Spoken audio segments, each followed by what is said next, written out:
Hey, what up, guys? So today we're going to be getting into the siphon systems, bacteria, and minerals, and how to distribute them to your garden through a phenomenal little siphon system that we've created here at Perfect Gardens.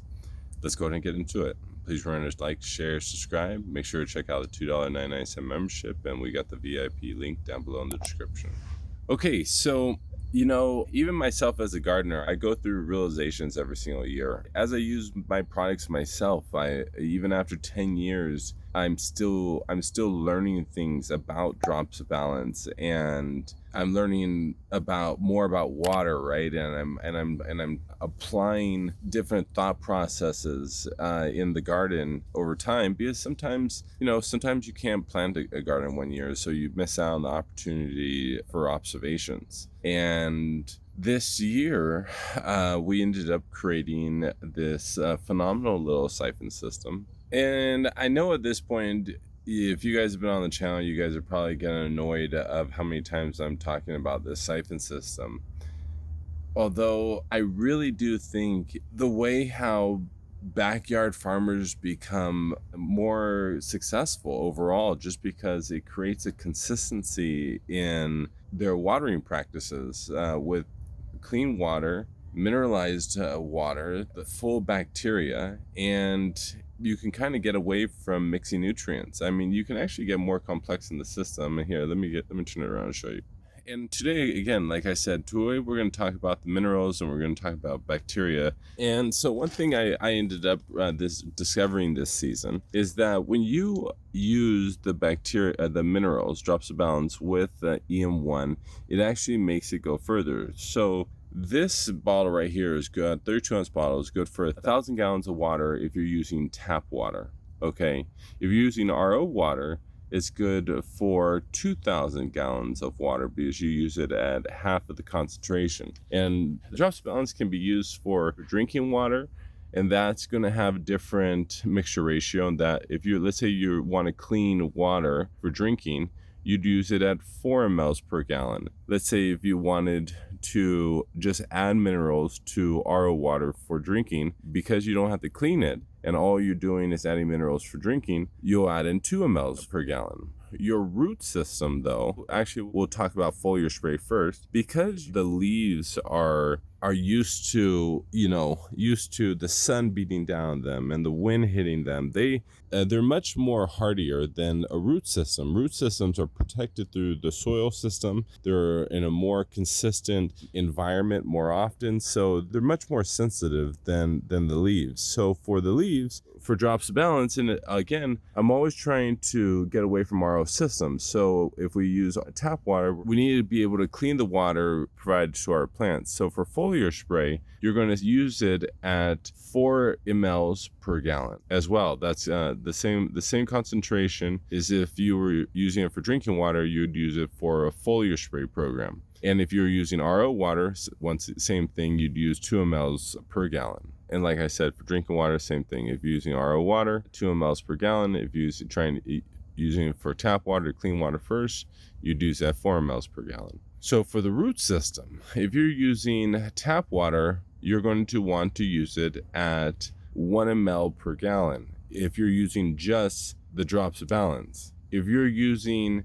EM1 with it, especially activated EM1, just to be clear, not the concentrated EM1, but the activated EM1, which is actually, I've learned throughout this entire season, is that when you're using these two products in combination together, what ends up happening is they end up enhancing each other. And obviously, I'm observing this through my own garden, and I'm observing it through production of the plants. And I can see it literally every single time the squash or the strawberries start to grow. If one of the products runs out, the production slows down. If both of these products run out, production almost completely comes down to a halt in the garden. I mean, it's very interesting when I've been watching it this entire season. So what I've discovered is that when you're using EM1 with the drops of balance, because both these products do similar, like EM1 can do similar things that the drops balance does. It can help clean water, but when it cleans the water, it also uses up microbes because it's fighting the chlorines and all the other crap in there, and it's not able to do its job completely what it's designed to do.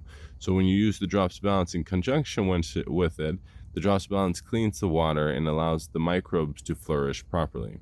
So what I've discovered is that normally you're going to want to use drops balance with tap water at 1 ml per gallon. Although what I've realized is that you can use a half of an ml per gallon of drops balance when you're using it with the activated EM1, and it makes it actually go twice as far. It actually is same thing with, and once again, it just allows the microbes to do their job. So how do you do this? With drops balance, you're going to take so there is 128 ounces in a gallon. And what you'll do is you'll take 2 gallons, it doesn't matter if it's tap water or RO water, and you are going to pour out 32 gallons. And if this is to be exact, if you don't want to be exact, you can actually just leave all the water. You can take 2 gallons and just pour in this container is actually just going to make it a little bit more. It'll be slightly diluted, but just a tiny bit. It won't be a big deal. If you want to be absolutely specific, you'll take 2 gallons, remove 32 ounces, and put in 32 ounces of drops of balance. From there, you'll put it into your siphon system, and you're going to just set it all the way to the slowest setting right here. So for the EM1, you have to take the concentrated and actually ferment it over a course of a week. And that's actually what stimulated this video, because that's actually what I've been doing this entire season. And I fell behind on my fermentations. And so I actually decided to use a replacement product, and I'll get into that in a second. But to keep explaining about EM1, you actually have to fermentate it. And if you haven't checked out our video about how to ferment EM1, make sure to do so, but it's very simple. It's a 20 to 1 to 1 ratio. So what I do is I take a gallon of tap water, I clean it with 4 mLs per gallon. At that same time, I'm actually adding in trace minerals into that 1 gallon of water. Then from that 1 gallon of water, I remove 6 ounces of water. Then I put in 6 ounces of EM1, 6 ounces of blackstrap molasses, and I put in this little bubbler system, which allows the CO2 to off gas without breaking the system, because you want to ferment, and to ferment, it means to remove it from oxygen. From there, it takes 7 days. You look for a pH between 3.2 to 3.6, and after the 7th day, it should relatively hit it. If it, for some reason, has not dropped between 3.2 to 3.6 on the last day, seal the container completely for 24 hours and then check it, and it should have dropped the pH to that range. So today, though, I am still waiting for my fermentation to be completed. And if I didn't ferment this product, the EM1 would actually only be good for 16 gallons of inoculated water. But when I activate it, that 16 ounces ends up being good for, the way I use it, ends up being good for about 500 gallons of nutrients. Because when you ferment the EM1, you can use it for a ratio from for 1 gallon to 100 gallons, or you can use it for a ratio of 1 to 1,000, similar to drops balance. So if you're using RO systems, you can actually use less drops of balance, and you can use less EM1 because you're not fighting the chloramines and the chlorines and all the other man-made chemicals in the water. But most people just don't realize how detrimental those chemicals are to our living soil system. We just don't take into account. We do with RO systems, but I don't think we really put enough significance to how much it hinders the nutrient availability and the living soil environment in general. And so today, I had to do, though, and again, why I'm talking about the siphon system is I ran out of the ferment, and I decided to come over here with and use the Grassroots microbe builder. Make sure to use PG10 if you want to check them out on their website for a discount. This 2.5 gallons right here is good for roughly about 200 gallons of nutrients. And so what I did with this one, it's a liquid already. Obviously, it won't go as far as the EM1, and I prefer the EM1 over any other microbial product. Although there is differences. This product does have different types of bacteria. It also has a fungi in it, which actually supports the bacterial system.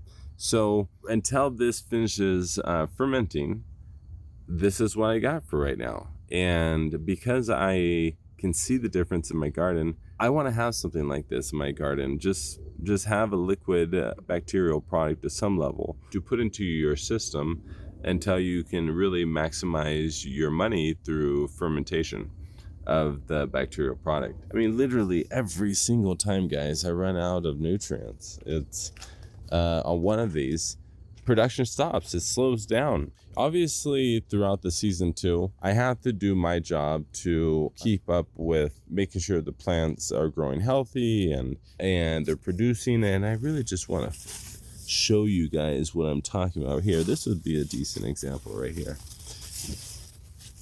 Do you see this right here?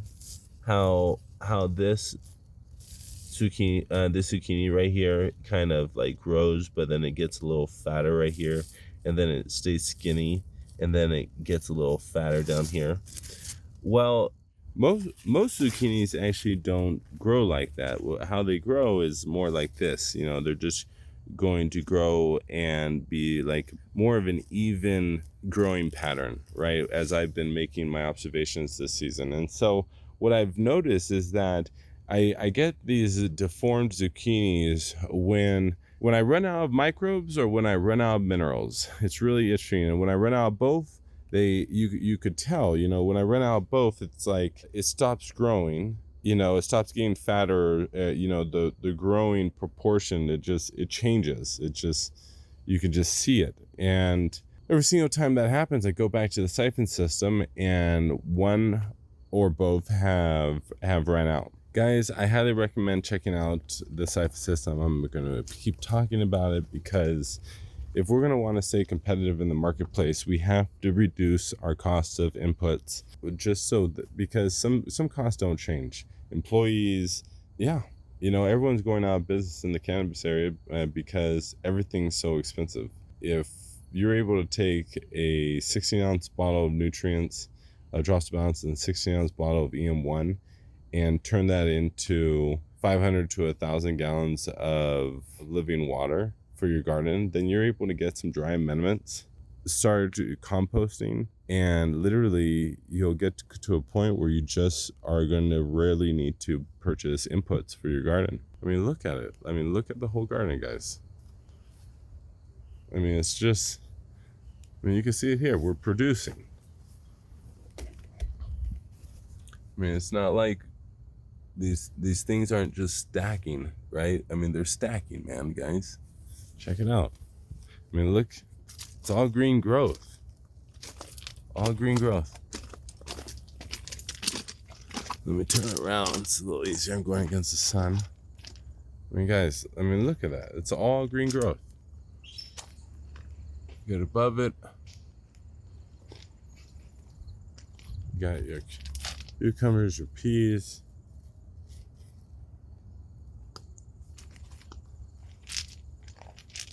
Got tomatoes growing right here in pots. I mean, look how much they're stacking in pots. This is a 5-gallon size pot, you know.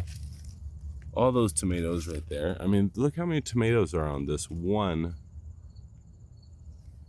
plant, and it's in a pot. I've already harvested a whole bunch of onions.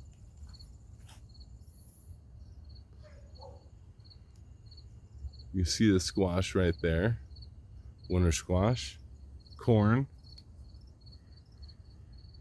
Microbes and minerals, guys. If you're on Drops of Balance, make sure to use PG10 for additional discount. And if you're on Perfect Gardens, we have the Siphon System over there available, as well as on dropsofbalance.com. Please remember to like, share, and subscribe. Have a great grow, everyone.